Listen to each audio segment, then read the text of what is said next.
Greetings and salutations, gentle viewer. My name is Hamilberg, and this is my Let's Play channel. There are many like it, but this one is mine. Today I'm launching the inauguration of this channel with an LP of Defense Grid 2. Well, normally I'm not big on tower defense games. I logged nearly 100 hours on Defense Grid The Awakening, and quite taken with this new installment. The goal for this series will be to achieve gold scores on elite difficulty in about all the missions, as well as a significant number of the challenge modes. I've played through the entire campaign on normal and already locked some of the towers that way, so this won't necessarily serve as a guide for the first time through on normal, but the general layout and methods should hold true. A brief word about the settings that we're using here. Elite difficulty, I already mentioned. I'm using the open type of play, the competitive and competitive unlimited cell, turn off tower items and command items. These are new features that were added with Defense Grid 2, and quite frankly, they're fun, they're new, and I want to play with them. In addition, with the greater difficulty and the additional hit points added, they suggest require skill in tower items. I'm not convinced that this need always be the case, but I'm taking that as a guideline for starting this. So I'm starting with the Supply and Demand, Mission 2. I've already done some work on Threshold, and it is pretty straightforward, although I may go back and for some of the challenge missions. I've already done a little bit of testing here, and that's why you see it asking for me if I want to resume or restart. We're going to restart here. Looking at the tower options available, we have 4 towers, gun, inferno, laser, and cannon for this mission, so I'll only cover the choices made there. For the gun, we're going with tachyon bullets for the simple reason that these are the ones, this is the only option that increases damage. Shield piercing rounds, there are no shield aliens yet. Priority target strongest, not really my thing. The shield buster, again, no shield aliens. Tachyon bullets are useful, not only for the increased damage, but they also allow me to use the turrets as a halfway attempt at making a temporal turret, which is not available yet. For the Inferno, we go with the only option available, priority target strongest. The additional 20% damage is really nice, as well as this targeting the strongest enemy will tend to keep this clustered at the back where it's hitting more enemies rather than towards the front where it tends to only be tracking on the lead. Laser turrets, Tachyon Beam, far and away my favorite. Using this both as a slow on the fastest enemies, as well as the additional damage, awesome. And then the cannon, Chemical Tipped Ordnance, used simply because it's a flat 20% damage increase, and that's what I'm after. For the command team, General Kai is the primary choice, the only one available. I'm going to attempt to not use this, simply for my own sake in practicing. A brief testing that I did showed that you get, for enemies killed with this weapon, you get neither money for building towers nor score. So it seems like a bad habit to get into. That said, it is available as a last-ditch effort if we need to keep our cores.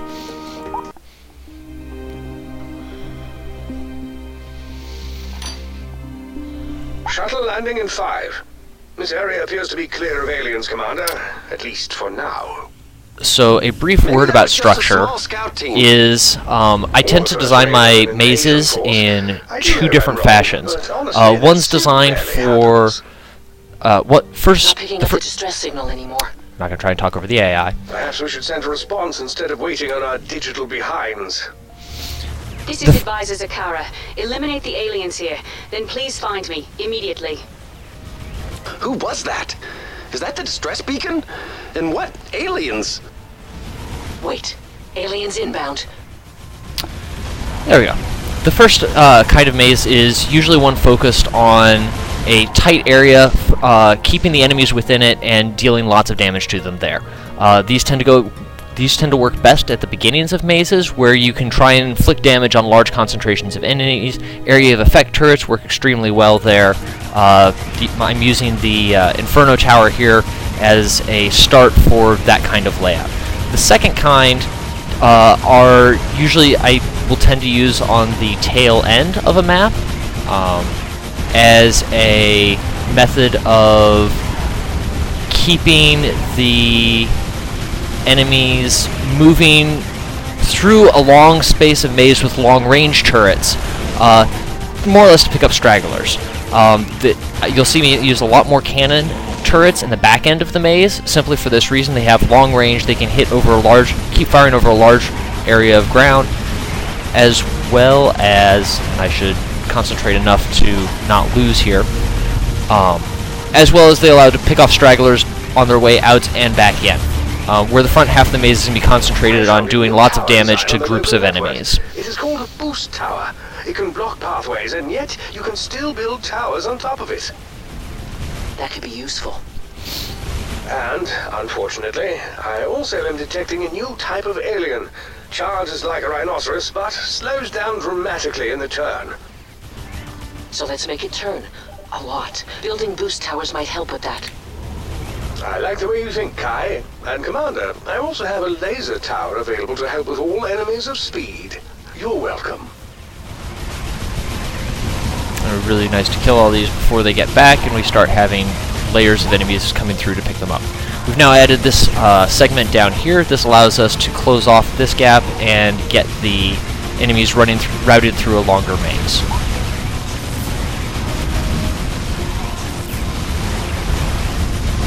And it looks like all of the cores are back through that gap, so we can now build that turret in order to force them through.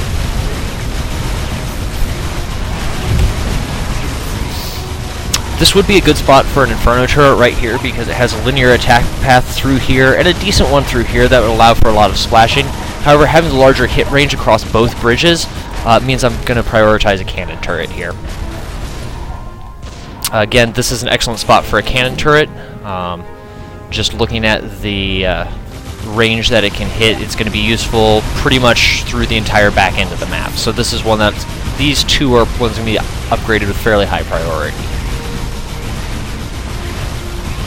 As well as this Inferno turret and this laser turret. The gun turrets more or less never get upgraded.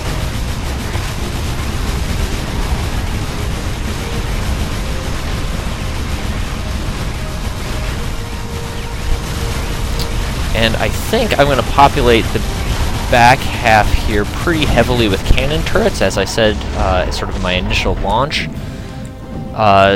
This layout is going to allow me to maximize the turns for the speed for the Rhino enemies that accelerate on the straightaways, as well as giving them large fields of fire and lots of range over which they can be doing damage.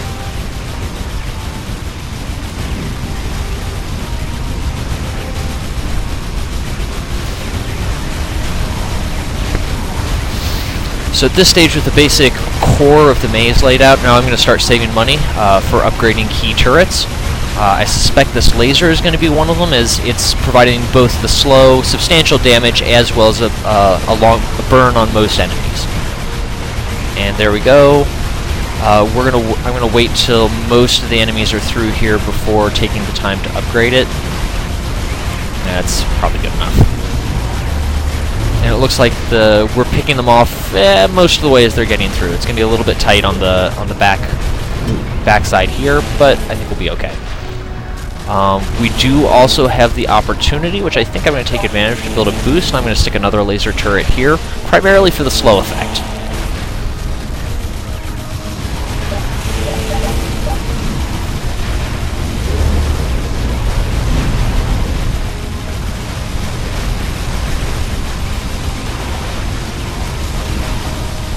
And you can see the benefit that the laser turret is providing here. That slow is just a huge impact on these. I think these are normals. Yeah. Now we hit one of the harder spots where we start having. They're starting to catch up to the cores that have all been released. Hopefully, this laser tower is going to do a decent job of picking them off. We have the opportunity to upgrade another expensive tower. This cannon tower is in a good position. It's going to be one that's able to hit enemies of priority all through this last section.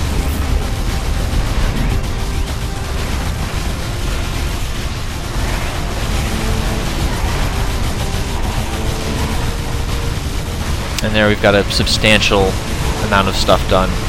There's another good cannon turret spot here. Also a decent Inferno turret. I suppose we already prioritized a cannon turret here, so I would take an Inferno turret. there, it's going to get a line of fire along this path as well as up through here.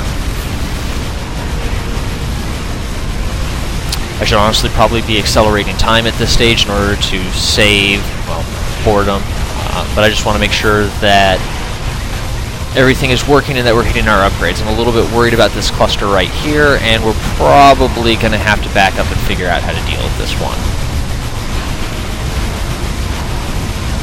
Unless the burn gets really lucky. Ah!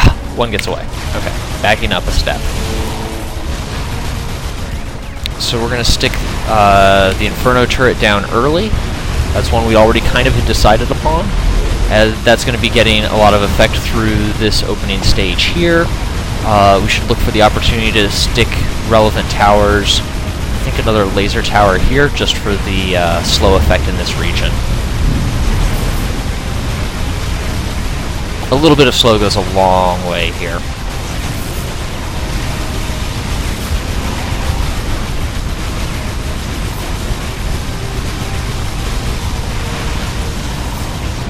And this is looking much better. Yeah, we got that one cleaned up nicely.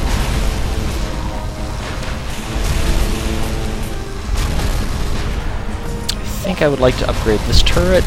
It'd be nice to save to get the level 3 upgrades, the red ones, for these two turrets, which are some of my primary damage dealers.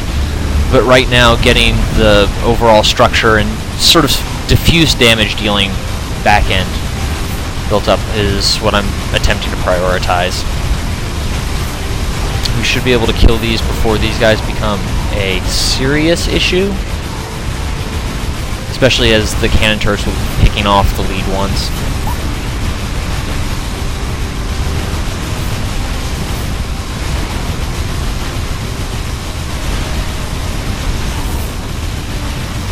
This looks like we got this under control.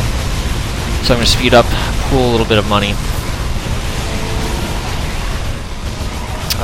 Aiming to upgrade the Inferno turret. I think I'm prioritizing the AoE damage here, as swarm packs tend to be some of the most problematic. This doesn't seem to be a scouting force, Commander. I wonder how many planets in this system they've infested. I believe I can answer that. All of them. And enough money for a much higher priority upgrade. You may address me as Zakara. I am an artificial intelligence life form and prime advisor to the Council under Cat. Identify yourself. Identify ourselves? Well, my name is You're Welcome. The Commander is called A Little Gratitude Would Be Nice, and she's, oh, for God's sake. And here we are upgrading the central core of cannon turrets, which can provide damage over all of the bridges, which are going to be prime spots for targeting on.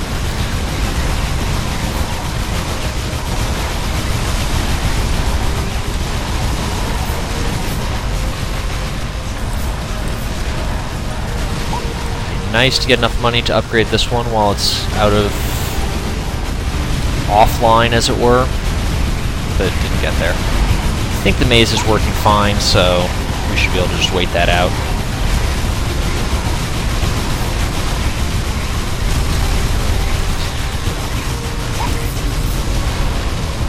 I would like to experiment sometime about the methods for optimizing best score, and whether pooling money and spending no more than is absolutely necessary as you go, rather than is better versus just building everything up front and then waiting through to the end. Whether having low money through the whole course improves your score versus simply counting at the end.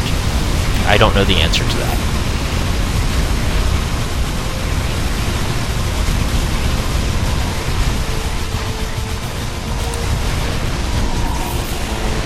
I think we're doing alright, so we can just let this one run, let the money pool up.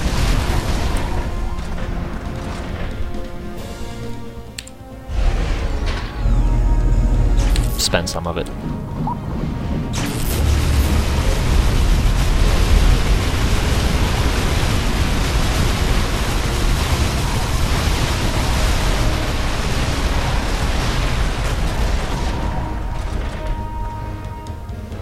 And I have it on accelerated time now, as we're just going to try and burn through the back half of this. I'll probably just let it go until we starts looking like we're gonna have issues, then back up a step and make adjustments as needed.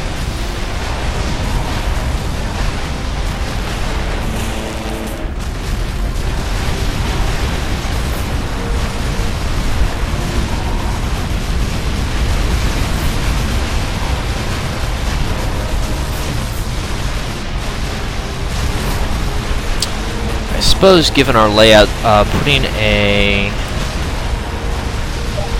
boost and overcharge on this turret is going to be very cost effective. The nice thing about overcharges is they're done instantaneously. There's no downtime on the turret, but we know that this is going to be one of our primary damage dealers. We can look at it. This one's done 55,000 damage. This Inferno turret, 71,000. The AoE damage is always going to get padded out, but compared to these ones, we're still ahead of this cannon turret, which has been upgraded to full and has one of the best lanes of fire on the entire map.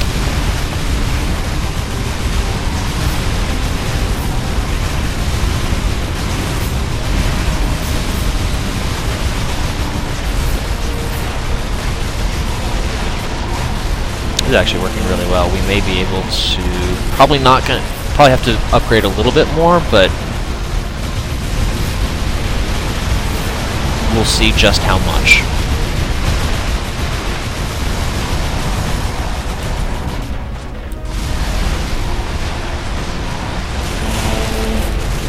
And you can see from the heat map, the concentration of damage right in this area is that first section that's prioritizing AoE damage and putting damage over time effects onto all of the enemies, and then it tails off through the long end.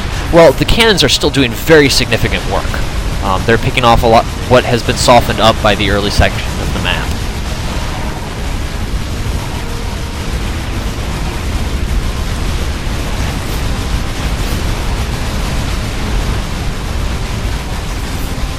And you can see on the upper right, we've already approaching the necessary gold score for this map. And we're not even to the last wave yet. There tends to be a massive score spike, and we've got gold, but we're gonna still let this go and attempt to maximize our score. Fast, armored, and he can carry extra cores. Oh, God, he's not making it easy.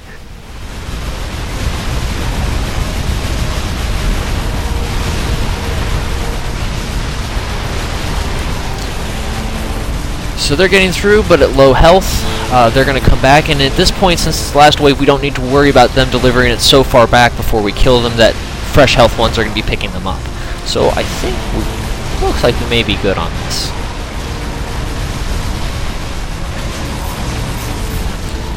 Congratulations, Commander. We did it. Yes, well done. But now we must return me to Taket immediately. My readings tell me that's the furthest planet in the system. It is. After I was taken by the aliens, they held me for some time. I was able to escape into the network when they brought me to this mining facility. I must return. And there we go. With a significant score, we overshot by 30%. So there is supply and demand on elite mode. Thank you for watching.